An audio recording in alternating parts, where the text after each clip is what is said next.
We're in AP Calculus 11-4, Volumes of Revolution, the basic version of that. Today's date is Friday the 13th, 13 numbers. All right, objective, go. Find the volumes of the revolution of land rotated around X over the y-axis. There it is, yeah. So thank you. And you guys already have those models that you can play with. Let's see if I can find the things I'm supposed to look at for this lesson. Oh, it's going to be...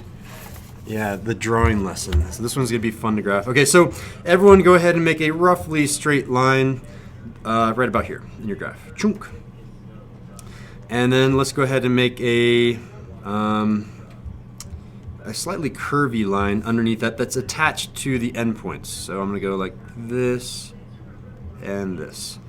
So this is going to be two functions. Technically, this red and blue function continue forever, but they intersect at those points, so I'm going to only look at those 2 points. Let's call the x-coordinates that those intersect A and B. All right, so just like the shape that you have in front of you, I'm going to take the shape and I'm going to rotate this around this x-axis. Rotate that. Can you guys visualize what that's going to look like? Let's try to sketch out what happens. The best way to sketch that is to I don't know if I have the ability to copy and paste. I think I'm just going to rotate it manually by just drawing it. So I'm going to draw this as if it was reflected across the x-axis, and I'm going to draw this red graph as if it was reflected across the x-axis. Oh, not too bad. It looks pretty good so far. Should have been an art major. Okay, so totally joking. How do we visualize this? So I'm going to draw as if this was a truncated cone, I suppose, on the outside. And then I can do a dashed line on the inside. And I can say this is going to be the opening out here. And then the opening that looks like that. Hey, that's not the worst drawing that I've ever done. But you guys can kind of visualize now what it's going to look like when I rotate this shape around the x-axis. And then the notation that we do to say rotate around the x-axis is we do a little arrow that loops around the x-axis. So the way that it looks like is whoop, around the x-axis like that. And it's the difference between rotating around the x-axis versus rotating around the y-axis, right? We're not rotating around the y-axis in this case. It would be a very different shape and a very different volume. You will very rarely will you get the same volume rotating around the x and the y-axis. Okay, so what we're going to do is we're going to cut this guy up. That's the whole idea behind integrals. We cut them up and then add up all the slices. So if I cut a slice, and you have to now think about this as a 3D shape. Can you please stop messing with the door? All right, so I'm going to cut this slice open. And since it's a hollow shape, I should have kind of like a washer shape, right? And let's draw that. So I have the outside would be the blue. So let's say that the outside of this cross section is a, wait, I have a technology. I should make a perfect circle. Here we go. The outside cross section looks like that. And let's say that the inside shape is going to be red, and it's going to maybe be, oop, I just want to make a red circle. Inside shape looks about like that. And this slice right here has thickness. So if I talk about this slice right here, it does have thickness. And that thickness, again, let's do our best attempt to draw this thing. This thickness comes down like that. I have like the lower half of the circle that gets repeated. The thickness of this slice here, I'll maybe change my color here to black.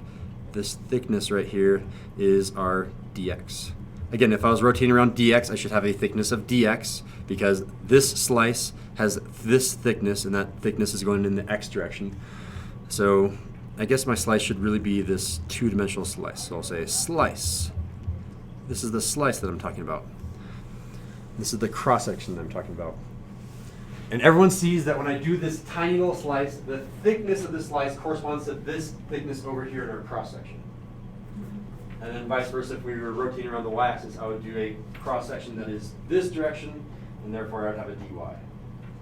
I really wanted to give you guys time to really think about what is going on here. Can you match this picture to that picture? Can you match the dx to the dx? And maybe theorize the dy to the dy. What would all of these look like? Can you try to visualize what the shape would look like if we rotated around the y-axis? Practice doing that in your head. What would the slices look like? All right. So that's all about visualizing. Now let's start applying some math to this. So how do we find the area of this blue region right here?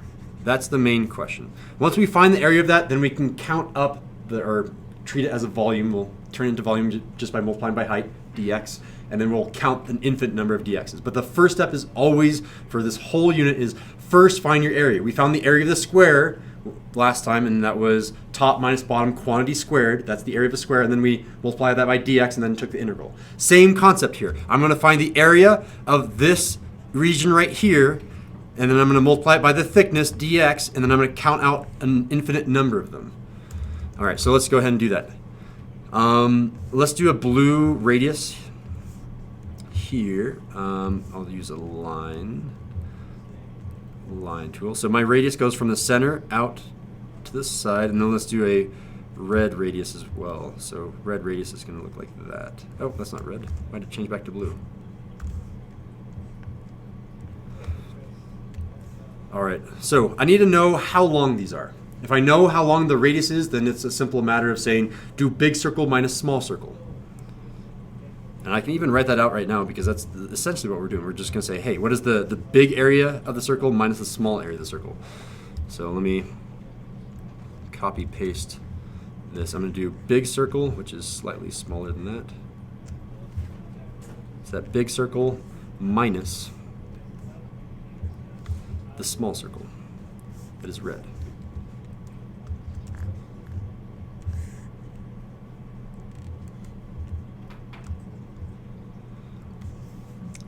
I'm doing their areas here. Big area minus small area. And of course, we'll go ahead and redraw these lines as well. So we had a red radius. I guess the radius went up this direction. I'll match the direction too. What's going on? It wants to lock on. If I hold option, it shouldn't do that. There it is. And then I'll come over here and draw out a blue radius that went up like that. All right. So how long are those radii? Anyone have an idea? We have to go back through this entire process again, and there is an answer. And maybe I should label these things to get our answer. Let's say that this blue function here is f of x. And let's say that that red function is g of x. How long are each of these radii? The plural of radius is radii. So if I think about this, I'm really talking about this red radius here is the distance in this cross section from the x-axis to g of x. This distance, this distance, this distance are all the same. Well, what is the distance between x and g of x? It's the height, right? It's just height. What is height? G of x. This radius here is g of x. So let's write it down. That is g of x. This is g of x right there, which means this tiny radius over here is g of x. Okay, what about the bigger radius, Stego? It must be f of x. F of x, so I have f of x over here. Another way of notating this is I have big radius and small radius, so big R and small r. Little r, here you go. All right, so let's do our formula down beneath. We're trying to find the area. So we'll say the area of this shape right here, the area of this shape, which looks like a two-dimensional donut, is equal to, okay, well, what is the area of that blue circle? You guys know this now. The area of a normal circle is just, shout it out. Yeah, pi r squared. So pi, and our radius is capital R in this case, so pi capital R squared. Okay, and then minus Pi little r squared. pi little r squared. Okay, so we can simplify this formula a little bit, and we can say, okay, our area is really, we know what capital R is. Capital R is f of x, so I can say that this is pi times f of x, and I square the f of x. So square the f of x, and then minus pi times the g of x. g of x. And that quantity of g of x is being squared.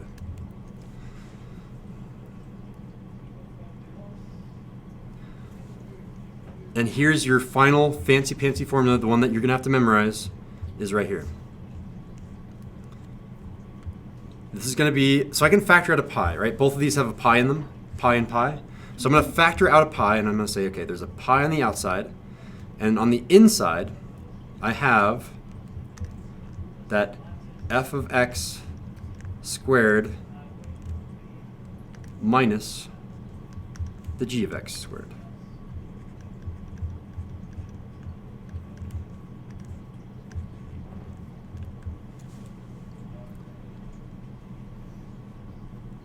All right, this is a perfect opportunity to go back and say, how does this relate to the area of a square? So let's come off to the side. Who remembers the area of a square? Or the volume with square cross section. Square cross section. The volume is equal to what? Yeah, so that's how we derived it. But do you remember in terms of f of x and g of x what it was? It was just f of x. No, there's f and g of x. F of x times g of x? Not quite. Go back and look at your notes. 11-3. Who has it? F of x minus g of x times with? The full formula, the one that you have to memorize. It's the very bottom of all the notes.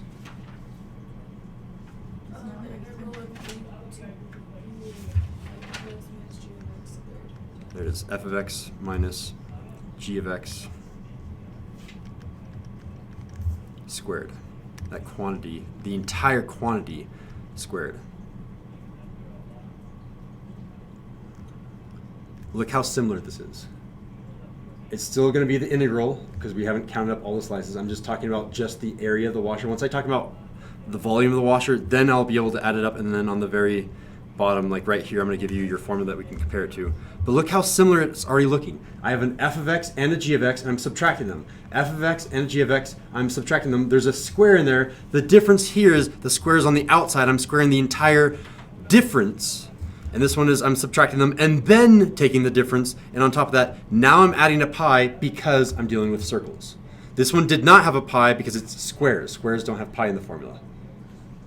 We're able to see the difference already, hopefully? All right, so let's move on. Another way of writing this is pi times the quantity of outer. Outer squared minus inner squared. Compare that with the graph. So if I come back up here, zoom out even farther, I have the inner, in terms of the x-axis, we're going to rotate around. The inner was g of x because that's closest to the x-axis. And then the outer is f of x. So it's always going to be the outside minus the inside. So outside squared minus the inside squared. And then all that times pi.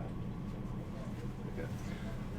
So let's talk about the volume of a washer. As I said before, the volume of a washer, let's go ahead and try to draw a washer. What am I really talking about? I'm talking about this red inner, this blue outer, and it's going to have some thickness. I'll make the thickness green because each of those are going to be a different color. So I'm color coding our picture, and I'm going to use the same colors when I'm writing my formula.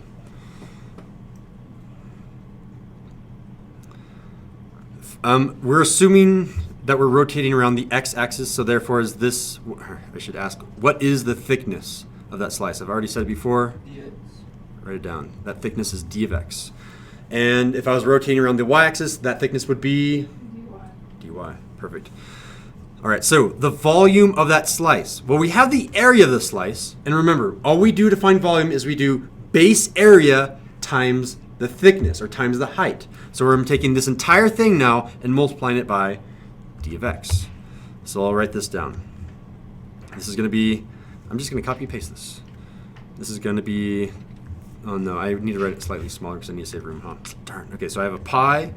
I have all of this f of x squared minus g of x squared.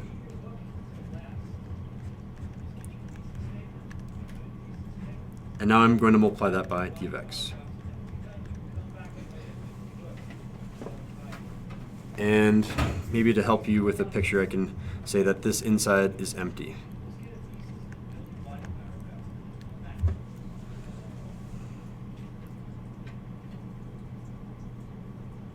All right, so far so good. Do we all understand that this formula now describes this one slice? And this thickness will eventually be infinitely thin. Yes. Okay, now I'm going to count out all of the slices. I'm going to add up an infinite number of slices. What is the way that I say that in mathematics? What symbol do I use? Integral. Integral. Everyone write it down. This is now going to be the integral. And I kind of ran out of room. Let me move this up a little bit. Just right there. This is now going to be the integral of that exact same thing. So write the same thing, but with an integral. So practice writing it down, because you're going to be writing it down over and over and over again. This is now going to be the integral from a to b of that exact same thing.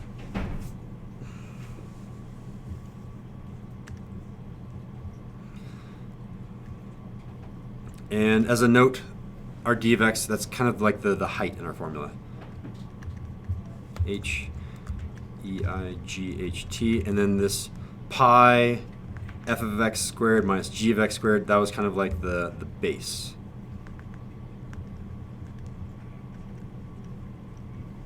Base area. So we had base area times height. That's why we had volume.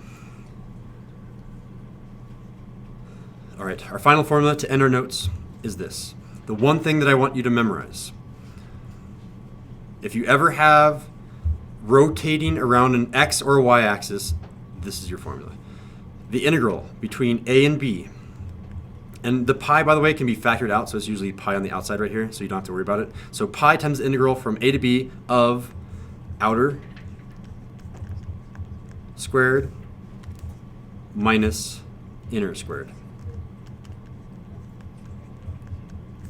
And that entire quantity d of x.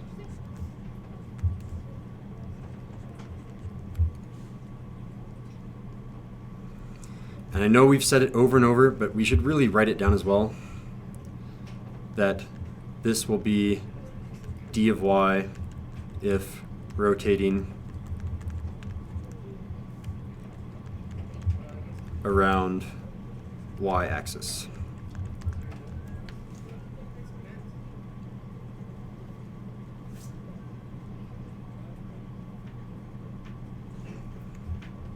And I guess the same thing, these will be functions with y instead of x if around the y-axis, if you're doing what we're doing right there. So typically your function will be like, oh, what is 3x?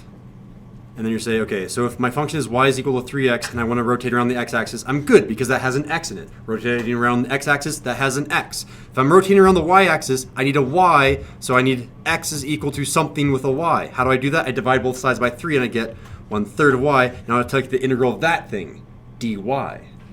So I'll have to switch the x's and the y's around. I just multiplied both sides, or divided both sides by 3 to get this equation. All right. That's all I have for us. So fist of 5, how well do you think that you can rotate, or you can find volumes when rotating around the x or the y-axis? No, those are some pretty high scores, 4, 3, 4. That is a 3, right? Yeah. Monday, 11-5, our final unit, our final lesson, is going to be doing the same thing that we're doing right here, but instead of the x and y-axis, I'm going to say, what about y equals 3? Rotate around that, and it'll be a slightly different function. Slightly harder, but basically the same thing.